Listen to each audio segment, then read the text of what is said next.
Earlier this week, a bipartisan group of parents, community leaders, and elected officials called the Great Schools of Massachusetts Coalition formally launched a ballot campaign urging residents to vote yes on Question 2. Now, passing Question 2 in November would enable the State Board of Education to approve an increase in new charter schools per year.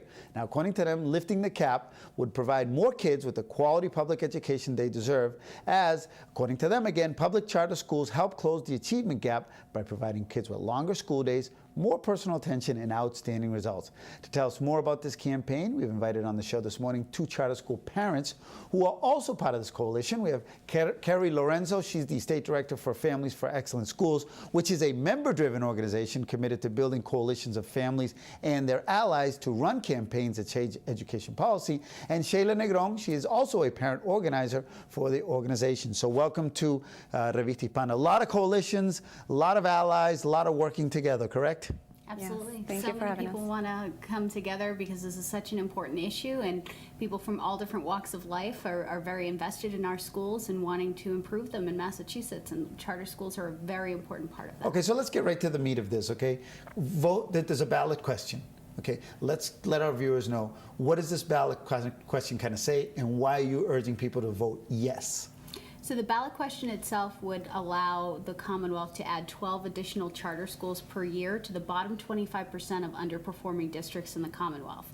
So that means in areas that we know charter schools work, and some of our lower income areas, and areas where we've seen huge waiting lists, where parents are anxious to turn away from failing schools and actually have an alternative to break the cycle of poverty in many of these communities, that's where these schools would go, and that's the communities that would benefit from the ballot question. Yeah. Now, earlier this week, you guys held a huge rally in front of the State House, and from previous years, I remember the pictures from previous years. I want to take a look because it seems like you have a broad coalition of students and parents from Lawrence to Holyoke to everywhere. So this is, you know, and the hashtag, right, you want people to go to is lift the cap.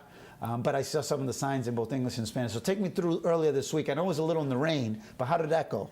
Yeah, that event was wonderful. We had the governor speak, and Senator Rodriguez also come and speak in support of charter schools. And we have all these parents that are desperate for their kids to get off the list into a charter school, and parents that are on have their kids out of charter schools, like myself and Was Keri. that you in the picture? That was me in the picture. With the sign? That was me with the sign. Okay. And, helping the crowd get pumped up. We were in the rain.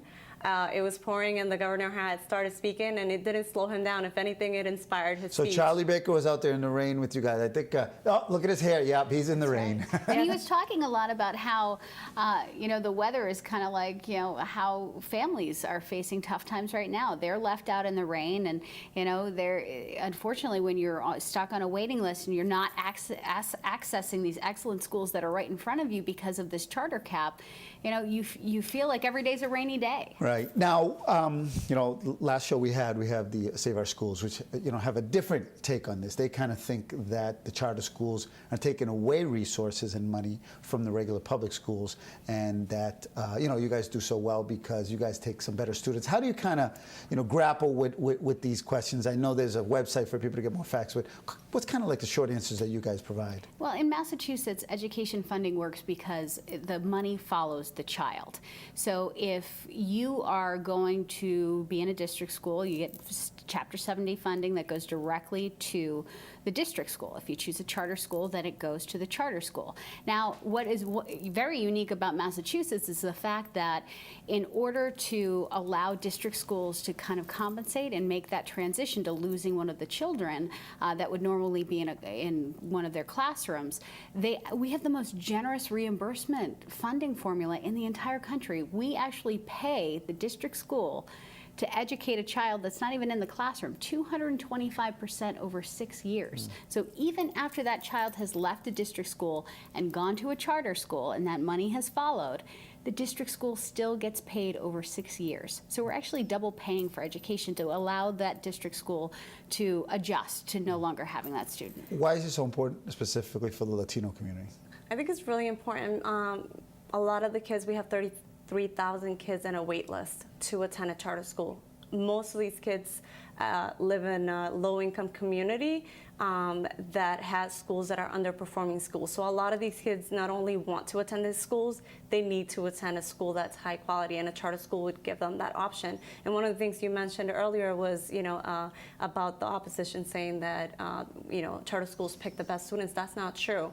Students enter a charter school by lottery. It's pure luck. Parents literally fill out their name, their child's name, and what grade they're going into. So it doesn't matter if the child has, English learner, or if the child has special learning needs.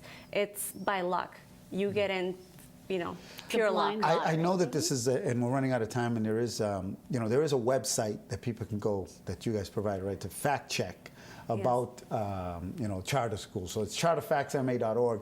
You log into that, and there's a lot of very easy to follow information, right? And what's unique about that, not only is it in English and Spanish, Yes. but it's not your typical campaign website where it's a lot of propaganda. What we're presenting there are facts and data that's been provided through peer-reviewed studies by MIT, Stanford, really hard, people who are high information voters who really want to dig into this and find the facts from really trusted independent sources.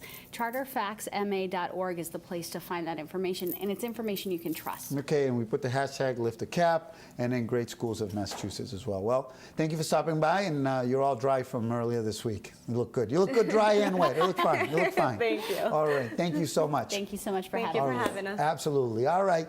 That's it for this edition of Revista Hispana. It's been an adventurous show. But for all of us here at Revista Hispana, have a great Sunday, everyone.